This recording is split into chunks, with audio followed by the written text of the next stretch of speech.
Welcome to Invisible Strings, where we tug at the little threads that hold our lives together. From mental health and relationships to marriage, motherhood, and all the beautiful chaos in between. I'm Katie, your guide to navigating life's tangled web, one string at a time.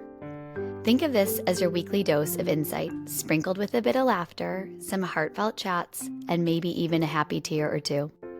So, whether you're juggling a million things or you just need a break, let's untangle life together, because those invisible strings, they're what keep us connected. This is Invisible Strings.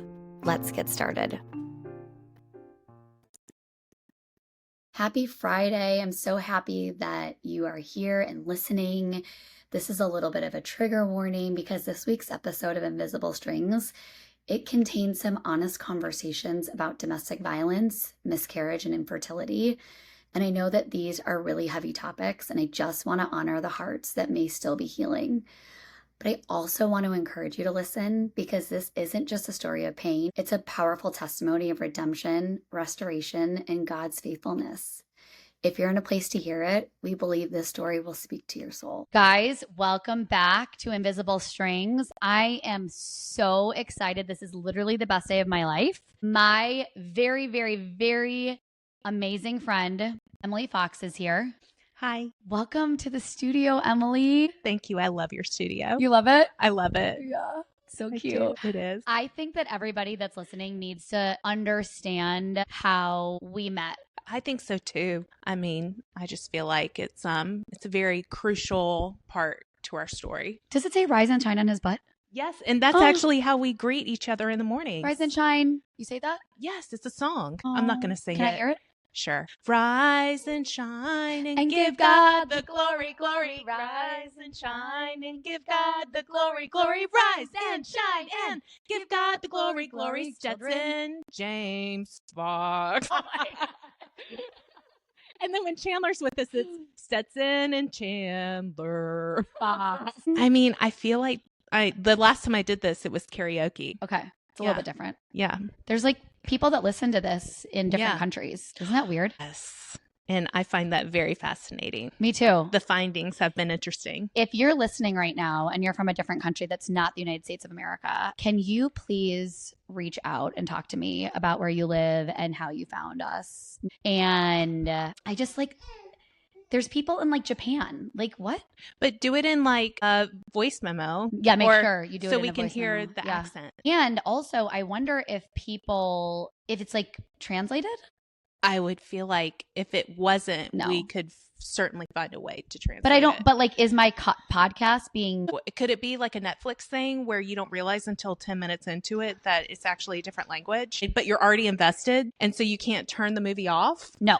But you're Listen. just so distracted. Let's talk about that for a second, because I can absolutely not watch a movie, and Netflix, shame on them for doing that, because I know the minutes We're so hooked. that I hear and I watch and I'm like, wait, is this a movie from another country? And I have to check first because I'm not getting invested.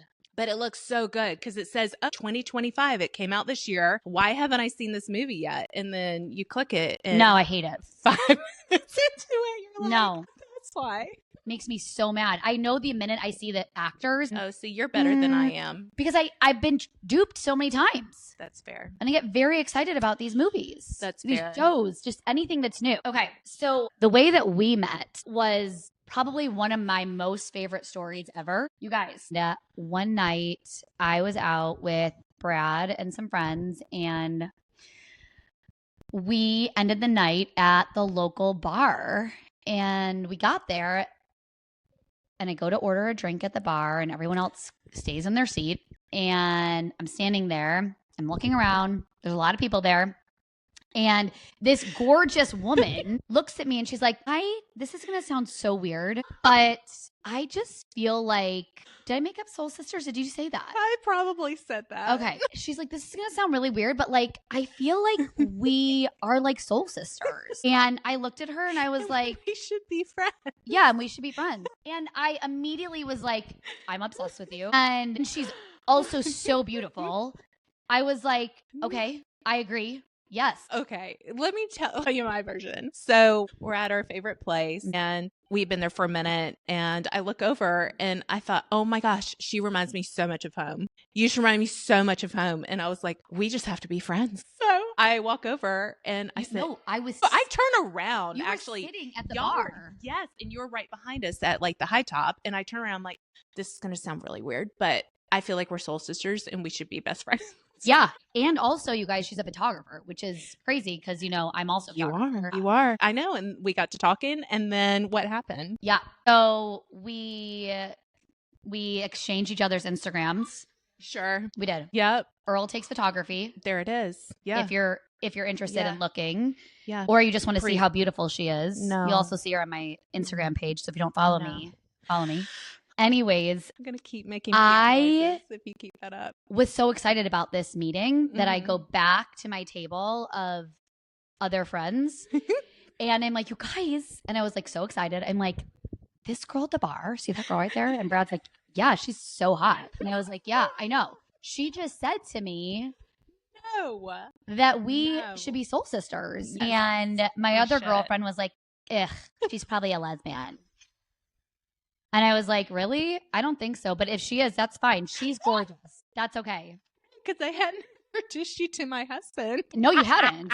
But it didn't matter. It was fine. And like, what a rude thing to say. But also don't be jealous because she knew I didn't think she was cute. Okay, but my favorite was we're new to Forest Hills. We had probably been going maybe 6 weeks before that, maybe. And I look up and I'm elbowing Shane in his ribs. And he's like, what? I was like, it's my soul sister. And this is probably a year later. Yeah. No. Lesson? Yes. It was the night that we went out. The night that I met you for the first time? Yes. Was it like 6 months? Less than that, I think. I felt like it was like winter time. I don't even know when was that even? Last year. No.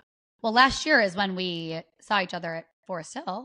Are you sure it wasn't like the year before that? Yeah, it probably was. It was the year before that. I think it was like 2 years ago. Okay. Well, time just is fast. So, but we see each other. We meet each other. Yes. And then we don't, like, I followed her. Like, I saw her stuff. I was like, oh, she's so cute. She's so cool. I wonder where that location was. I wonder where that location was. Yeah. Photography. We didn't really connect again. Mm-mm. And then... That's what I was talking about. Yeah. And then that same day I turned around and I'm like, no, we were both crying. We were, what song was it? It was at the end. I don't know, but we were both crying. We were both crying. I know. We were like low key almost swiping each other's tears. Yeah. And I was like, that was just so good. I know. Like, it was just so good. It was such a good service. It was such a good song. Yeah. And it just touched our hearts and the Holy Spirit was just pumping through us. And we were just like, it was so good. I know. And I'm like, I know you? And you're like, that's when yes. I was elbowing him because I was like, I know her. How do I know her? That's what I was saying. Yes. And then I said, my gosh, you're my soul sister from the bar. Yes. And it was like the best day ever. We definitely had instant chemistry when we re-met. And I feel like we were like told our stories right away. Like immediately. Like everything. Yeah. Like I feel like that's just what we do in general though. If you see us coming, be prepared. You're gonna know. You're in for a treat. You're welcome. Ask us. You're welcome. And your story is, I think everyone has an amazing story, but your story is so... Everybody's story is truly amazing. Filled with... You can't really grasp this right now because you can't see her, but like she is the brightest light in the entire universe. And the story that she's going to tell... Like, you're like, wait, I don't get it. Does not make sense to me because how could anyone not be nice to you ever? I know. You're so sweet. You know that's true. You're so sweet. Your story is so important to talk about and to tell because first of all, you've lived 100 lives already and you're only 39 and you have so much wisdom and you do. Katie. You have so much wisdom. Katie G. The life you've lived. We're friends. That's why we're friends. The life you've lived. Thank you. I appreciate you so much for saying all of that. And I know that there are so many people that are listening that are going through one of the 7 lives and are going to really get so much out of this podcast because you guys, we're talking about We're talking about marriages. We're talking about Plural.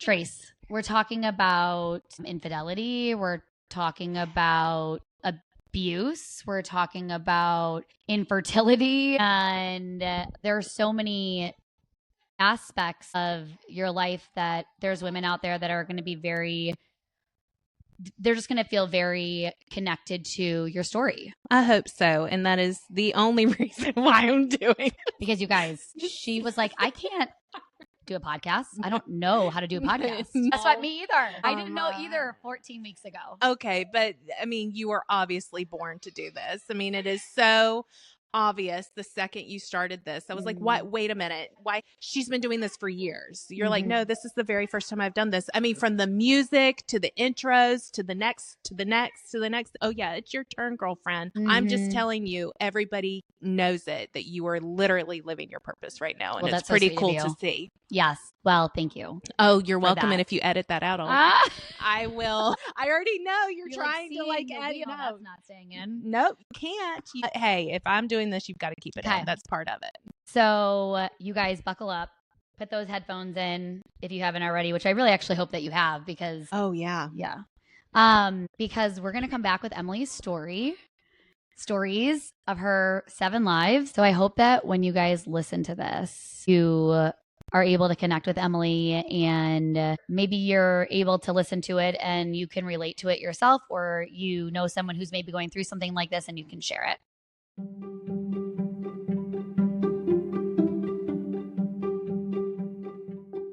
So one of the things I would love to debunk and just make aware for anybody out there is that when someone is telling you their story and they're telling you the things that have happened in their lives, like I've already been married and divorced. I've been married 2 times. I've been married 3 times.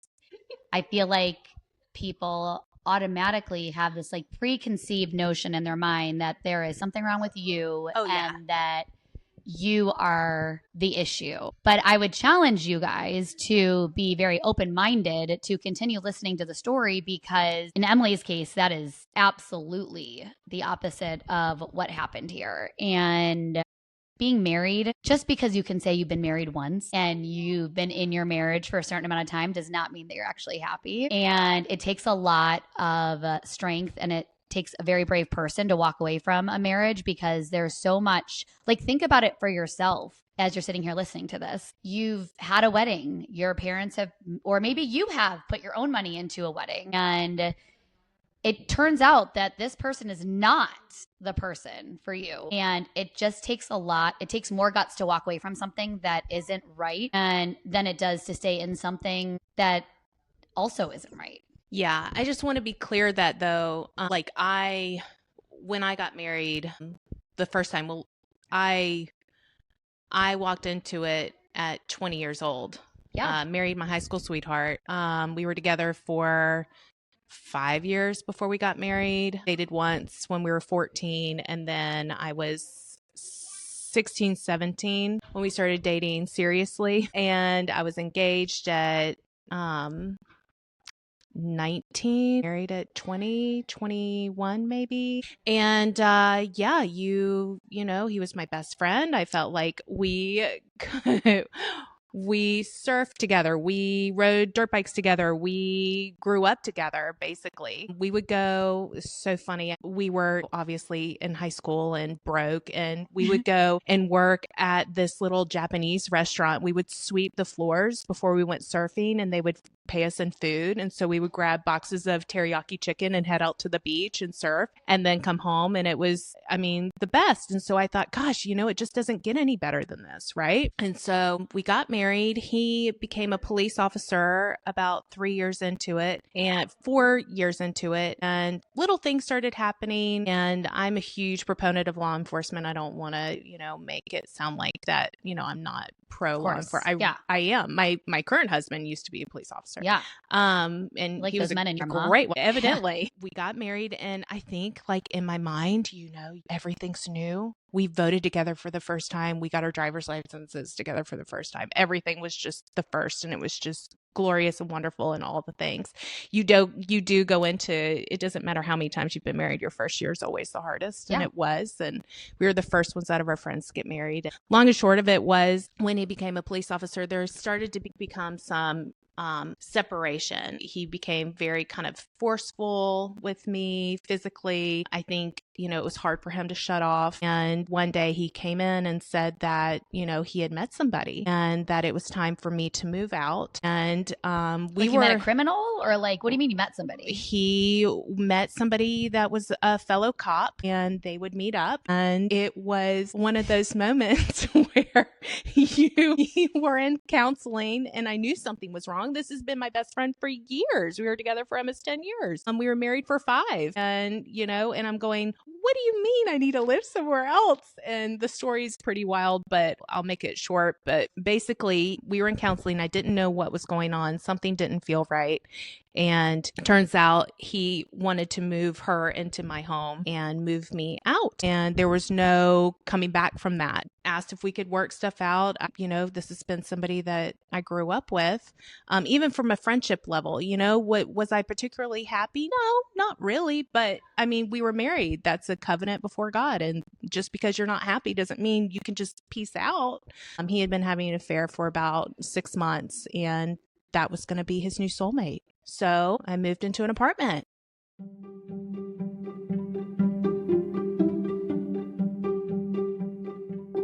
26 years old. Yeah, 26 years old. I moved into an apartment. My grandfather had just passed away, and my parents had just gotten a divorce. This was all in Charleston, and then where I grew up. And then my mom moved to Hawaii, I guess about 6 months after that. And she lived there for about 13 years. And my father moved to downtown Charleston. And my sister, bless her, she was finishing up school, and she was with the love of her life, who she's still married to, over in Wofford. That's where they met.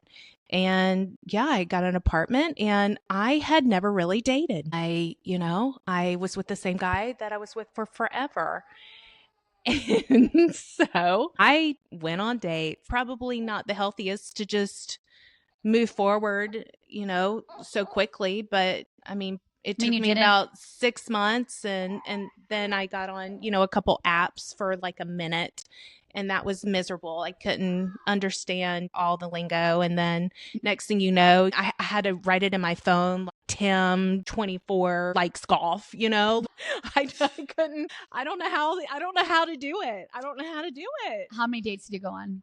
I guess a handful before I met the number 2, we'll call him. I kind of felt like I met my match at that point. He reached out to me on Facebook, and like hindsight is kind of funny that it was Facebook that, he found me and reached out to me, because that's kind of how he ended up finding his others. So anyways, yeah, we went on a date, and he was everything that the first one wasn't. He was tall. He sang country music. He was from this little town called Monroe. He was living in Charleston, and he was a mechanical engineer and all the things.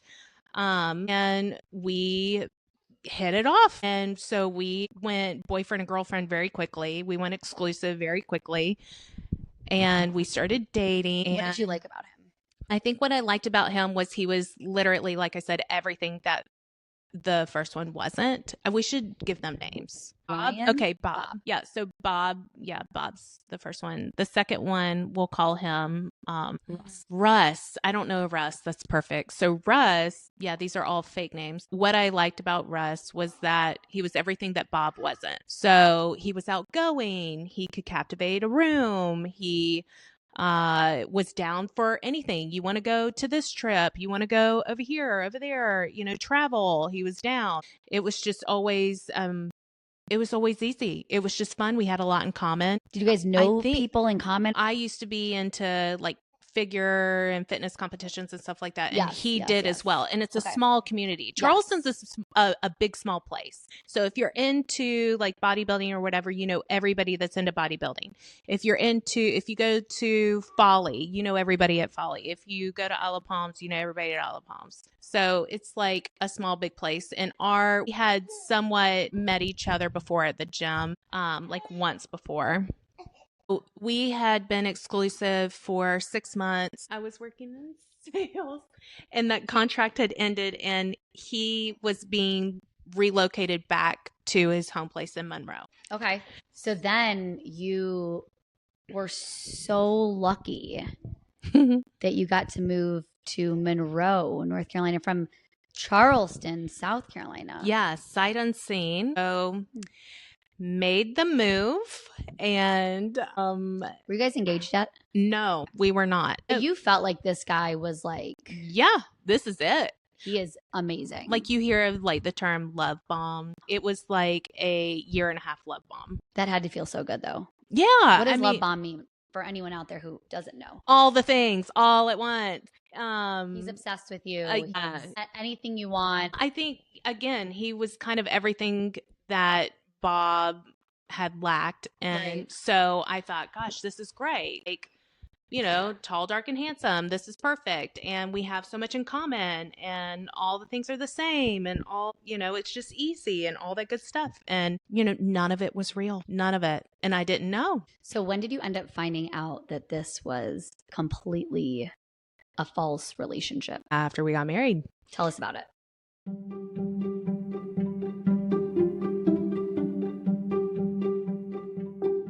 So we got engaged about 1.5 years into it, and I was walking down the aisle, and I walked myself down the aisle. Was it his first marriage? Yes. Okay.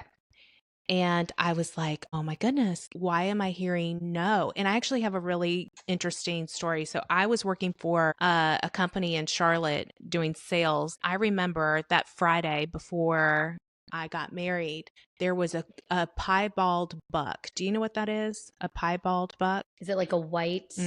And off Canton Road, it was standing to the right of the overhead expressway. Okay. And I'm going down, is it 77, 485 to 77? Yep. I'm going to Uptown to my job for a Friday meeting. And I look to my right, and there is a giant, like 12-point piebald buck. Okay. Standing on the grassy area to the right before, I want to say, exit 8. And I took it as like, my Gemma is giving me his blessing. All these things that I had been like somewhat feeling before I walked down the aisle, just rest assured that, that's him giving his blessing. And, that's kind of where I was with all of this. And there were a few little red flags. I mean, I thought, gosh, like he grabs my shoulders when we're having a disagreement. That must mean that, he just cares about me that much. Right. Again,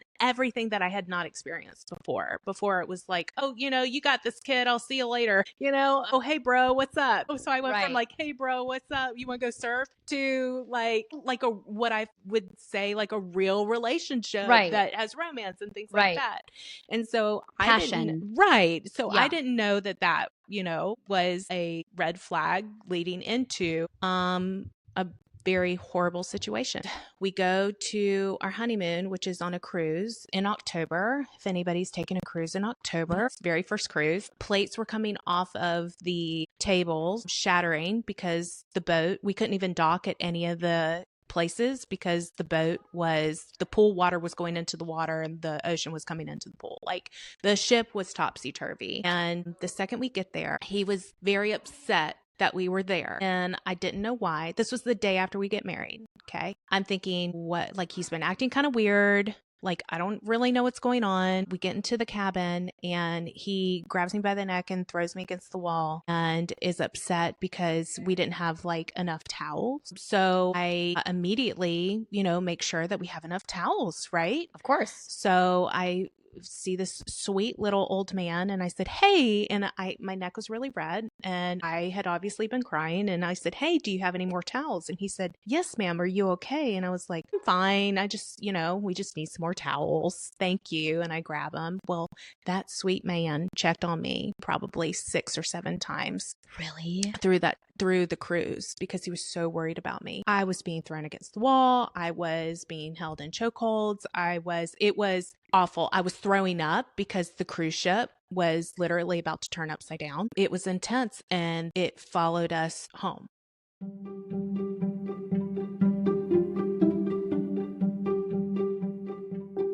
So for 6 months, I remember like nails being dug into the door frames, being dragged back into the house so that he can hurt me more. Like, it was pretty awful. Did you think to yourself after this cruise, like this something must just be wrong? Like, Yeah. like this isn't, Yeah. surely I've been with this man for almost 2 years now and I've never seen this behavior ever. 1000%. So I went to AT&T and I was sobbing and I said, I need phone records. I need to know what's going on. And the guy was like, I can't give those to you, ma'am. And I was like, told him my whole life story. And he was like, okay, but if you say they're from me, like, I'm going to get fired. And I was like, got it. Cool. I started to look through the phone records and he had contacted somebody like and talked to them for 6 hours before I walked down the aisle. And it turns out it was this lady. And this is who, and I say lady because she was like 10 years older than him. And she had like 3 kids and they had been having an affair pretty much 3 months before we walked down the aisle up until, or 3 months before, 3 months before we got married. And then while we were married, and she wasn't the only one. And so here I am having like silent panic attacks in the closet. I'm in sales. You can't have a bad day. And I'm wearing long sleeve wrap dresses in June. I don't believe in divorce. I don't believe in it. Right. And here I am. Here I am again. And I think I had to have enough confidence to realize that, okay, this might be the bottom of the bottom. This is my all-time low. That I'm not scared to get divorced again. And it was terrifying. And I didn't want to go back home to Charleston because I felt like I was going to go with my tail tucked between my legs, and here I did. I left on my high horse, like Prince I'm moving up. Charming. Yeah. Whatever you Swept you off your swept feet. me off my feet To Monroe. Yes, I'm the problem. Hi, Right. It's me. I'm the problem. Right. Obviously. And like I said, I'm in sales. So you're constantly getting doors slammed in your face, Literally. Oh, yeah. And so I'm like, well, dang. Well, what am I doing? Because all I want to do is just please these people and please people. That's like such a huge problem for me too, is something I fight every day is making sure that, everybody's good. I just want to make sure they're good. And, so I'm like searching my soul, like trying to figure out what have I done wrong? What am I doing? So what point were you like, okay, this is absolutely not this is not the right person for me? When I got him in the back seat. So you finally actually caught him Yes. in the act with his wiener out. And then you're like, proof. Okay, great. I think I'm good. I think great. I think we're good. I think I'm good. So I was like, good. I mean, because in the Bible, it does talk about, there are a couple circumstances where you can get a divorce. Absolutely. And I wanted to wait for both. Right. And I did. And I was scared to get a second divorce, but I think you just finally muster up enough where you just go, okay, this is just not okay. And I'm not going to be alive if I stay in this. Not to be dramatic, but I'm going to then be with Jesus. I will be with Jesus if I stay in this relationship. So I went and I got a restraining order. The judge gave me a 50B restraining order, which is the most intense restraining order you can get. They went to his house and took away his guns, and he wasn't allowed to get near me for 2 years. And in the process, I got off all social media. I didn't go back home to Charleston because I was like, I just don't want to go with my tail tucked between my legs. I was so low I've always had a pretty decent self-esteem, but like it wrecked me. And so I got off all social media, and I was the first tenant at the mill, the little cotton mill in so downtown. cute. And it was just like my safe haven. Yeah. And that's where I stayed and healed. I had a library card and Theodore Roosevelt, and I would walk down to the library and we would sit by the fire and pray and read and have a glass of bourbon and turn on some good music and heal. Because I never healed from Bob either. I really didn't. I didn't heal from either. And so it was like a double whammy. You don't know this, but I actually had a friend who went to Forest Hill. I don't know if she still does. I never see her. If she does, she goes to the 11 o'clock. And I would love to reconnect with her. But she said that my church gives therapy sessions. Really? And she gives like 4 of them. You should come and just tell them that you go to Forest Hill. Yeah. And I was like, okay, I need therapy for sure. Yeah. So did you get it? So I did. And I went to Forest Hill and I went through the 4 sessions, and I think I was so messed up that they actually gave me 4 more. Oh my gosh. It was like oh my gosh. buy one, get one. So I had 8 sessions. And it's so funny when you go through trauma, you kind of black things out. Yep. And I couldn't tell you who that therapist was or what she looked like. You think she's still there? Probably. She probably sees me every Sunday. And I have no idea who she is. I have no idea what she looks like. I guarantee it. If she's listening, she needs to make herself aware, Chime in. Available. Chime in. To think. Because it does get better. Insert Shane Fox. Insert Shane. Shane Fox did not start out as a love interest. No, he was my best friend. I was starting to date again, and I was very nervous, very scared about that. But there was a really nice guy that I was talking to, and he made it less scary. I was throwing these brunches at my place on Sundays because I had no social media. So I wanted some sort of social interaction outside of my job. I'm talking to 300 people a day, but like I wanted like some me time. And so I was throwing these brunches, and they would turn into brunners. Like literally we'd start at 10 and we would end up, socializing until like 10, 11 o'clock at night on a Sunday. And so what turned into, in my little 700 square foot apartment, turned into like 10 people. It ended at like with maybe 40. Every Sunday. It was hysterical. How fun is that? It was a blast. Emily we had knows so much in this fun. town. That is not true. My husband does, but I don't. Together. It should be like the mayors. Oh so my fun. gosh. Listen. Stop. So no. So one of my best girlfriends at the time, her boyfriend had known Shane since they were 15. Okay. And so he just come on. So he would come to the brunches. I knew he was a dad that was divorced and had a kid, and he kind of was going through the same thing that I was going through. He had come from a little bit of trauma as well. So we just kind of like trauma bonded. Yeah. But as friends. But as best friends. Yeah. He would sit outside. Sometimes he would bring like a 6-pack, and sometimes we wouldn't even talk. Sometimes he would read, I would read, and we would sit by the fire, and like feels like a movie to me. Yeah. I see it. And here I am, I'm dating, and I'm telling him about these dates.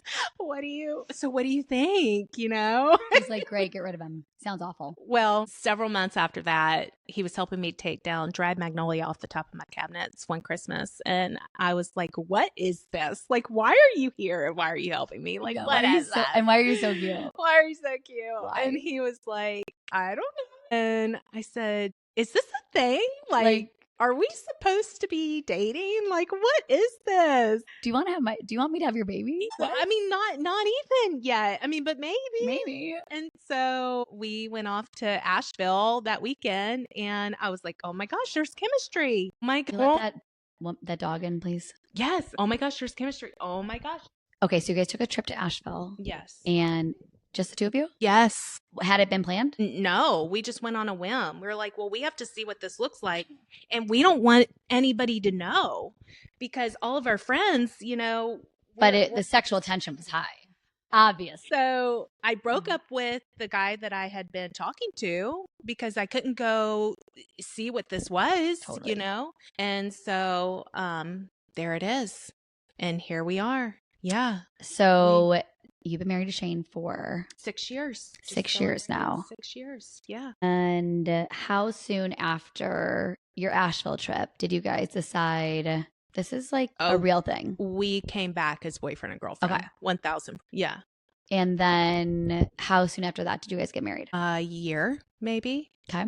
And then had you guys talked about having kids and what that looks like, because he was a dad. He was a He had the dad. sweetest little boy. He is a dad. I think that was like so much of the attraction too. Yeah. With the way that he loves his son. Yeah. Oh, It's like a real man. Yes. Like I know he's exhausted. I know he worked a long, hard day. And it's like Chan just wants to be held. And at the time, you know, Chan was so little. He just, I mean, 4 years old, bless his sweet little heart. And he just wants his daddy. And so he would just scoop him up and just hold him and do whatever he wanted with him. And I was like, wow, that's a dad. Like the patience of this man. And he just loves him so much. And Chan adores him, you know? So you're like, this guy is safe. Yes. Okay. We are not Bob and we're definitely not Russ. No. Yeah. And it's fun because he has all the qualities that I found exciting before, which is he's very spontaneous. He would pick up and drive to Charleston tomorrow if I asked him to. You know, I mean, he's just, our values and morals and everything are just like things that the way he disciplines Chan, like the things that like I would probably have to explain to somebody, you know, it's just understood.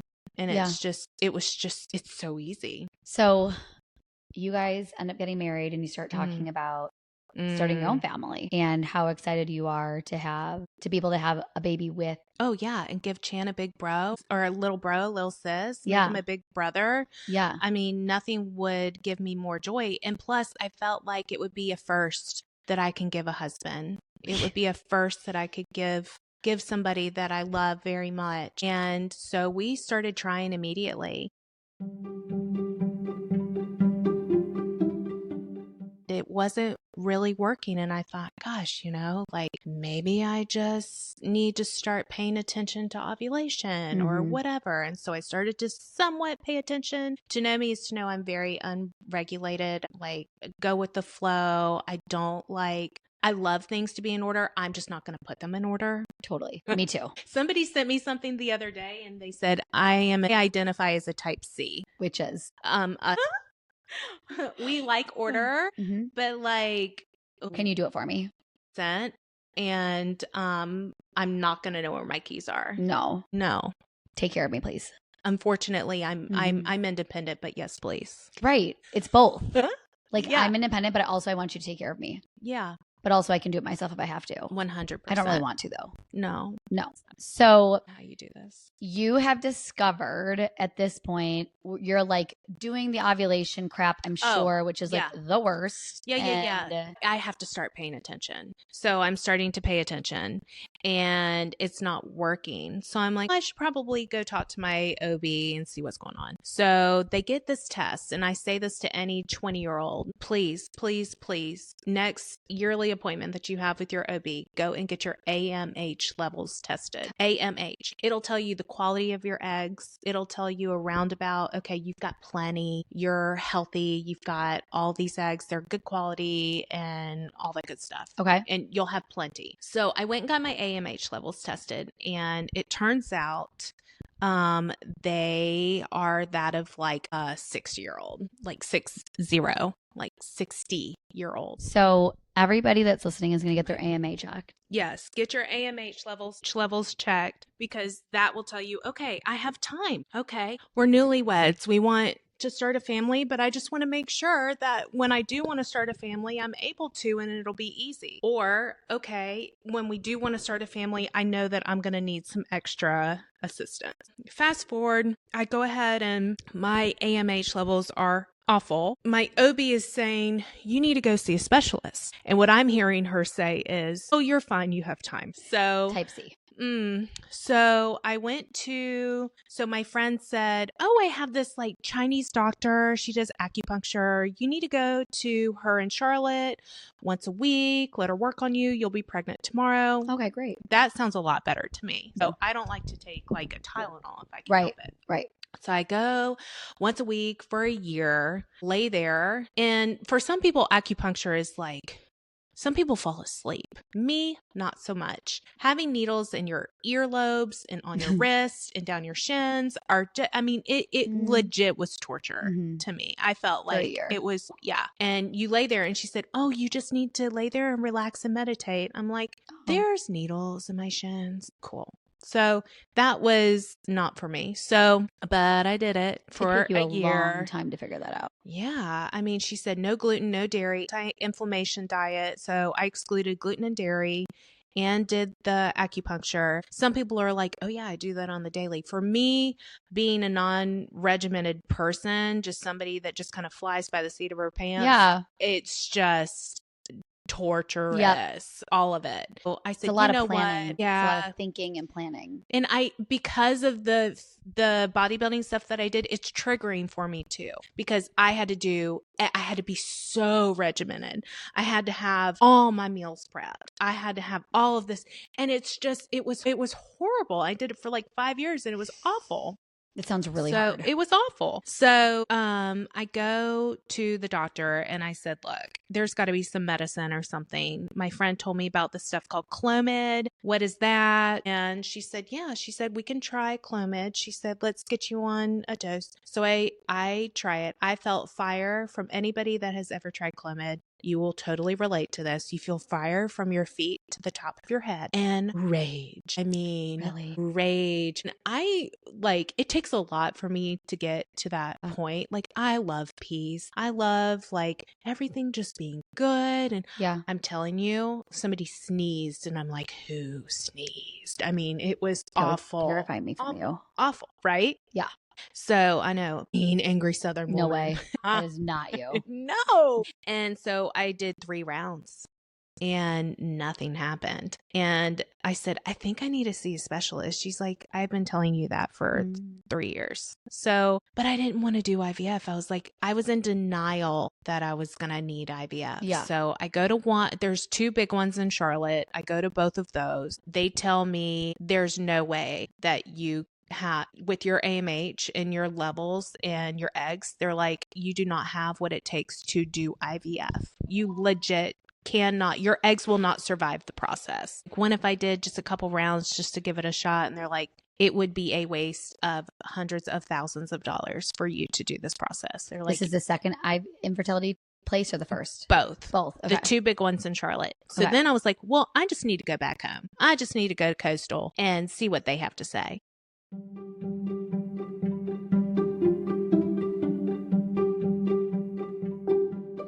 So I go in, Dr. Julie, she's like world renowned. She looks at my chart and everything. She goes, I think you can. She said, but here's the deal. It's going to take 4 rounds for a less than 10% chance. And it would be a fresh transfer. And I was like, whoa. How much does that cost? Like $75K a pop. A pop. Okay. Yeah. Times 4. Times 4. And for less than 10% chance. And then here's my favorite part. So they appreciate this. So they said, yeah, we have like a therapist on site that will walk through all of this. I really strongly recommend that you look into donor eggs. Okay. But like, what does that mean exactly? They said that you would look at people's portraits of when they were younger and try to find somebody that maybe looks similar to you. And then you would combine that with Shane and then that would be inserted and you would carry that baby. And I was like, but I feel like I already have that. Like that's Chan. Like he has like his mom, his beautiful mom and, Shane. And I feel like, gosh, like I know I can love a child that I didn't birth, but like, I don't know if I can do that, if that just doesn't sit. And so as she's telling me this, she said, I'm going to take you to the next room. And I thought she was taking me to the therapist's room to go talk about this further. So I sit there and I tell her my whole history about how the infidelity. And I just feel like at this point, like it would be like I'm carrying like some other woman's stuff with Shane and I just don't know. And then I'm carrying it. And like, I know there's a lot that goes in with the DNA, but I'm fighting this process. And I felt like I was in such a safe place to share. And she's just looking at me just like you. And she's just nodding her head and she's being such a good listener. And I look at Shane and he's staring at me, but I'm kind of like, look, I need to be empowered to feel like I can say what I need to say right now. I'm going to ignore those harsh looks that I'm getting from him. I don't care. I don't care. I am about maybe 10 minutes into this, and I look down and her card says nurse practitioner. Oh, she was just not the therapist. She was just coming to check your blood pressure and stuff.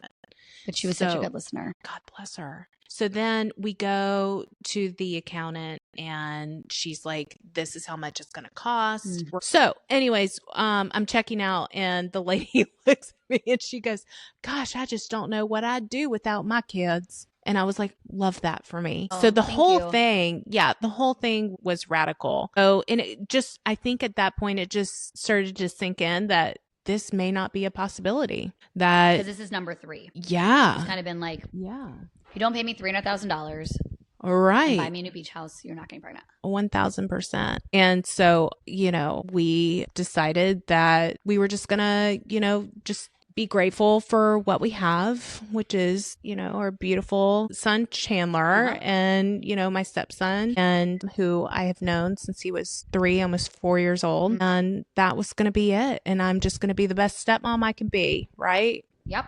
And so we actually ended up getting pregnant naturally. And yeah, of course. Okay. And we went to go hear the heartbeat, and he was about 9 weeks and the baby wasn't there.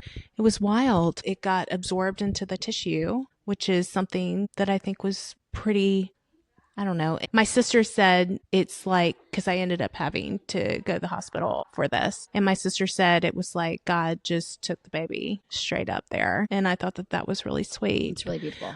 Yeah. And then, but what did that feel like? That was after everything that I've been through, that was the hardest thing I think I've ever had to go through in my entire life. To want something so, so bad and to miraculously have it and then it just gets stripped. It's like, what? Like, why? And like I was saved when I was 14. We were on a missions trip and, I decided I was always raised in the church, but that's when like my actual personal walk started to kind of take place. And it just really didn't make sense to me that this would happen because I've always wanted babies. I've been babysitting since I was 12 years old. Yeah. Why is this happening to me? So did you feel like you were questioning God and you were kind of like, is this like, like, why? Yeah. Yeah. Like with everything that I've been through, and I'm not saying that was, God's fault. Like, I'm not saying like he made me marry those horrible people,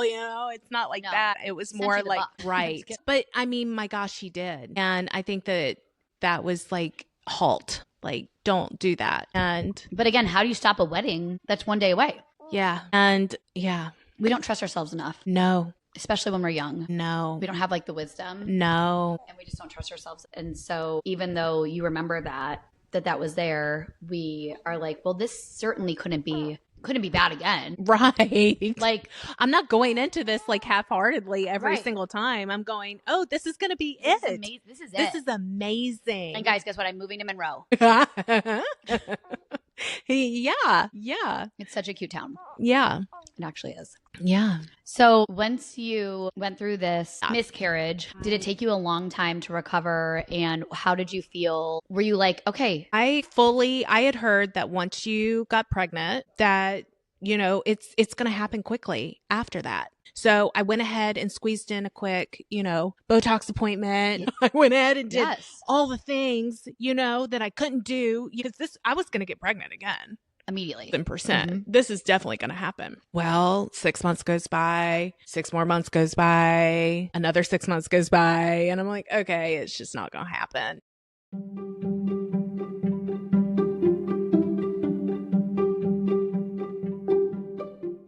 I looked at Shane and I said, look, babe, this has been a long road. This has been a huge, toll on us. And thank God we were such good friends and I had faith through all of it. I really did. Yeah. And it was tested, but I just looked at him and I said, you know what? God knows my heart, and he knows that the desires of my heart. And there's a reason why I've always wanted babies. There's a reason why I've waited for it to be right. There's a reason Thank why. God. Thank God. Seriously. And so I thought, he must have something absolutely incredible planned for my life without babies. That vision, that picture of like you're holding, I know y'all have seen it, and you have a flower and you're giving it to Jesus and he has a whole bouquet behind his Yes. back. Oh my gosh. Right? That's what the I most beautiful bouquet. That's what I kept thinking was, you know what, God, like you must have something absolutely incredible planned for my life without babies. And I just can't wait to see what that looks like. And it wasn't like I lost faith. I just transferred it. So people say all the time, well, once you stop trying, it's going to happen. If I had a nickel for every time somebody told me that, I just wanted to scream. I walk outside in our neighborhood and I hear 20 kids laughs. You go to the baby showers. I got to where I had to stop taking maternity pictures as a photographer because I would sob after every shoot. Yep. And it was awful and wonderful at the same time. But I looked at Shane and I said, we've got to refocus. So bless his heart. I tell him all the time, he's my favorite husband. Shane Fox is the man. Shane Fox is one word. I love him so much. One word, Fox. It's crazy. Yeah. So we decided that we were just going to see what God has in store for us without babies. Period. And so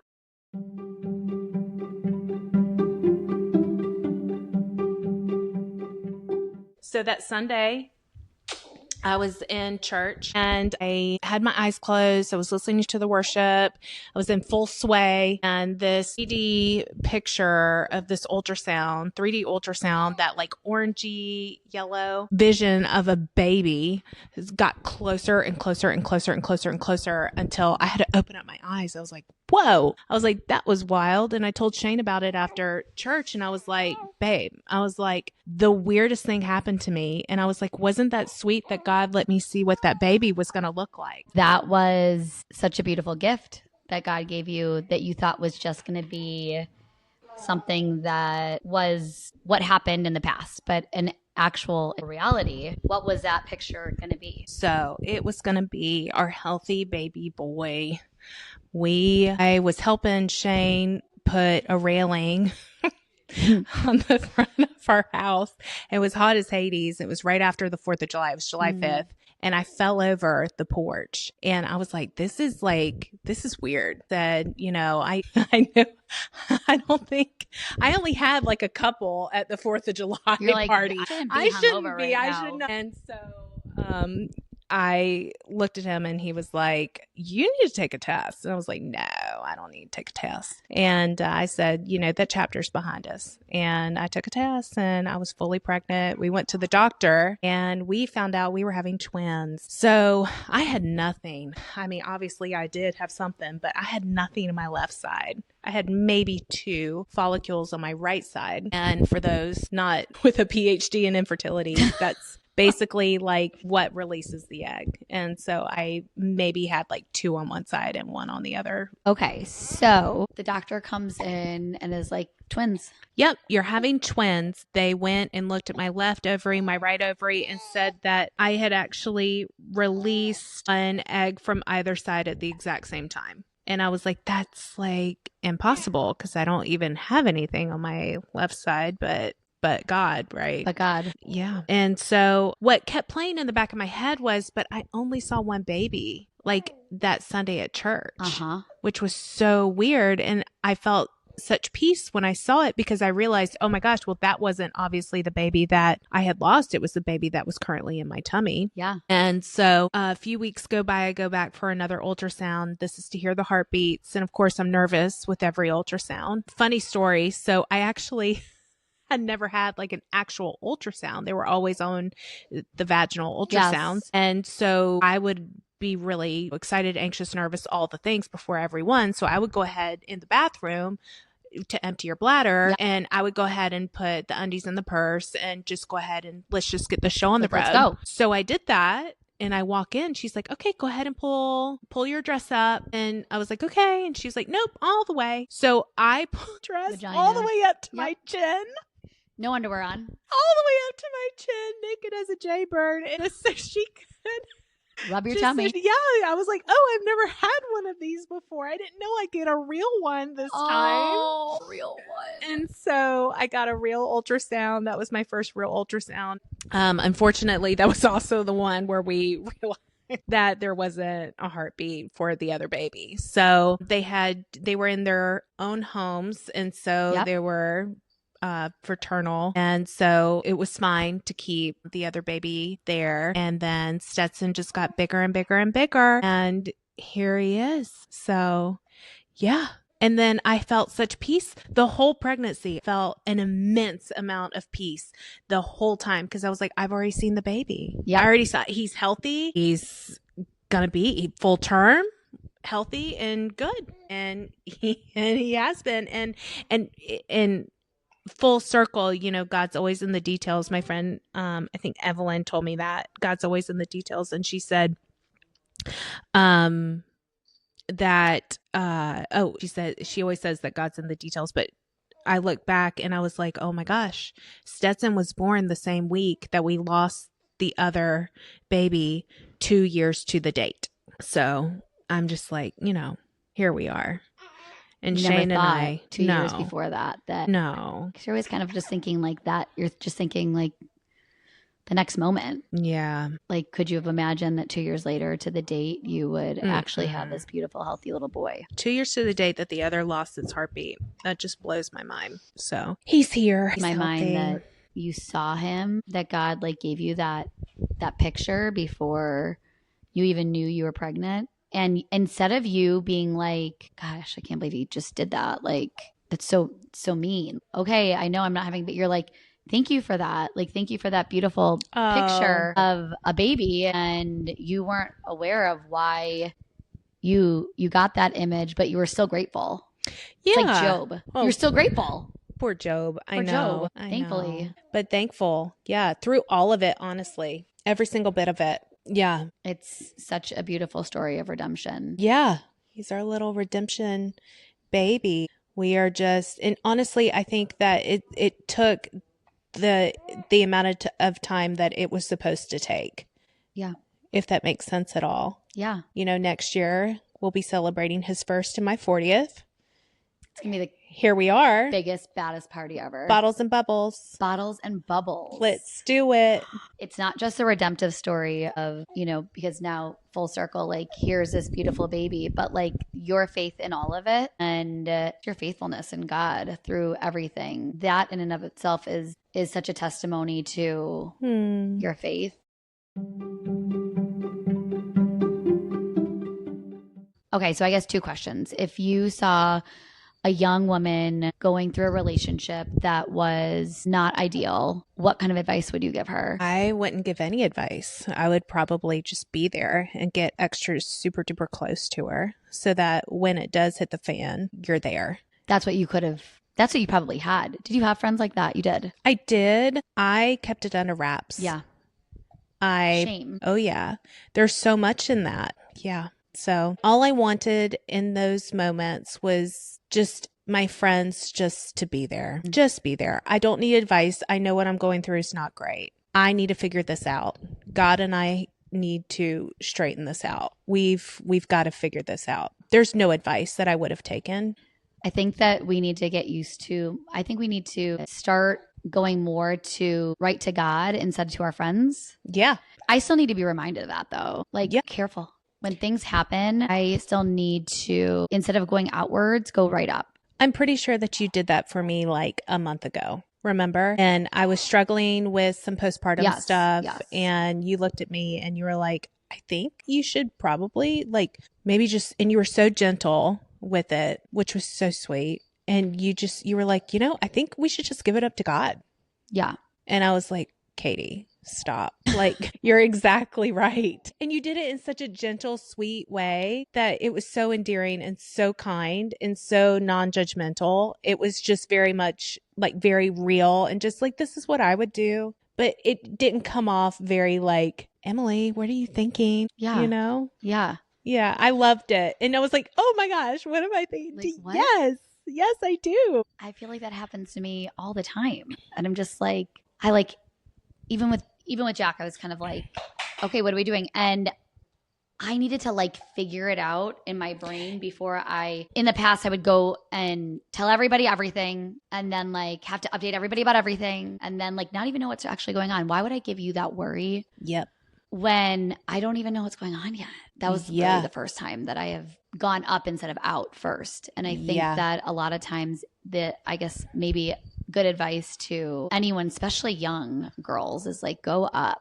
Like, don't go out. Also, too many people knowing too much stuff, especially when it comes to your marriage and stuff like that, is people are not all in it for your best interest. No. And they want you to be miserable just like they are. Yeah. And so it's more important, I feel like now than ever, to make sure that you go up and keep that relationship with your husband close to your heart. And I don't want anyone to think that like I would be okay with this kind of behavior. No. It's actually embarrassing. It actually feels yucky. You're talking to the girl who literally has a degree in welding, like welded with 500 men at night. If it can happen to me, it can literally happen to anybody. It's a slow boil. Somebody once, I think it was a therapist once told me, she's like, if a lobster gets thrown into a boiling cup of water, it's going to jump out. But if it slowly simmers and then turns into a robust boil, then it's in there. You're in there. There it is. You don't even really see it. You don't feel the burn. No. I think the same thing with infertility. My friends that I've talked to, it seems very also shameful. Like, why can't I have a baby? What did I do wrong? How did I affect this? And people don't talk about it. Again, what's wrong with me? Right. What's wrong with me? I'm the denominator. I'm the stuff. It's obviously he has a son. He's fine. He's good. It's me. It's my fault. What have I done? Yeah. It was a lot of like rebuild, and I'm still rebuilding.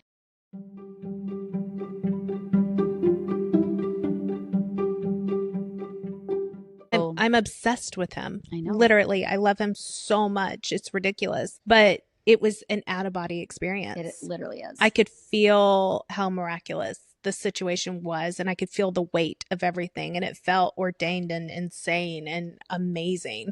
But for some reason, it was like it wasn't sinking into my soul. Like it was almost like an out-of-body situation. It's almost too much. Well, I am so grateful and thankful that you said yes to this podcast. Thank you for telling your story, because if it can at least help one person, it wasn't wasted.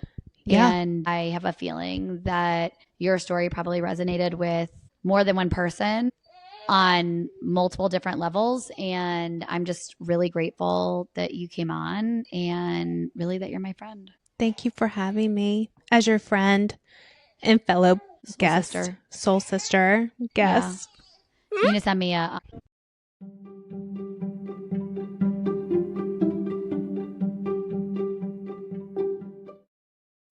Before we close, I want to take a moment to thank my dear friend Emily. When we first talked about doing this episode, she wasn't sure her story was one people would want to hear. She didn't think she had much to say, but I asked her one question. What if your story could be someone else's lifeline? And friend, that's exactly what it is. Emily, your story is light in a dark place. For anyone walking through domestic violence, divorce, infertility, or the weight of hopelessness, you offer a glimpse of what it looks like when God steps in and starts to redeem everything the enemy tried to steal. Your laughter brings joy, your honesty brings healing, and your life, it points straight to Jesus. I love you, I adore you, and I'm so incredibly grateful for your friendship. Thank you for showing up, for being real, and for letting God use every part of your journey for his glory. Thank you for joining me today on this episode of Invisible Strings, where we've tugged at a few threads and hopefully left you with a smile and something to think about. Remember, life's connections might be invisible, but they're oh so strong. If you enjoyed today's chat, don't forget to subscribe, leave a review, and share it with someone who could use a little string pulling in their life.